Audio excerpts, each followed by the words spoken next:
Quest Audiobooks presents an unabridged recording of The Hunt by Griff Hosker, narrated by Adrian Hobart. Prologue.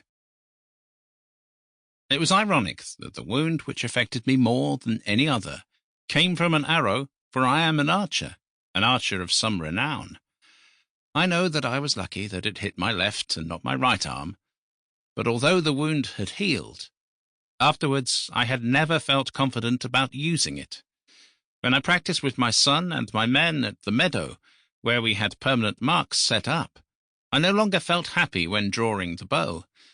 It was stupid, really, as the left arm merely had to hold the bow in place, while my hugely powerful right arm did the hard work. The arm had healed, but it was in my mind that my left arm might fail me. Whatever the reason, from that first day back at the mark, my son was able to send an arrow further than I could. I was proud, of course, but it was also a warning that I was aging.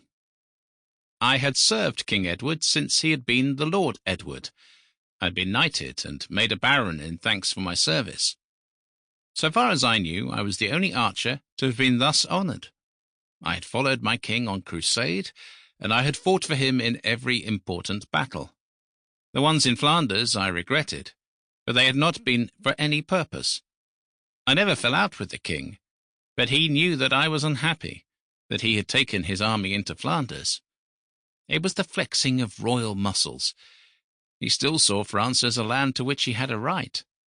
I was more concerned with the borders. My wound had come about as a result of raids on my lands from Wales.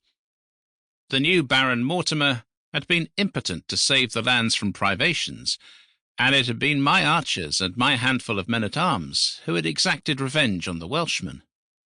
The king and I had also disagreed about William Wallace. He had soundly defeated the man who had helped to humiliate the Earl of Surrey, but instead of making his capture our priority, King Edward had dismissed him as a jumped-up brigand. That he may well have been, but he was a beacon of hope for the undefeated men who wished Scotland to be independent.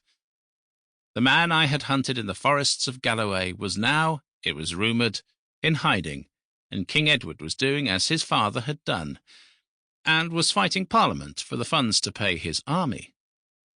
I think the other reason I was in low spirits was that my most trusted men and leaders now lived far from me.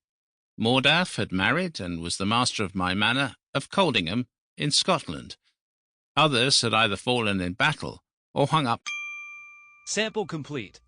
Ready to continue?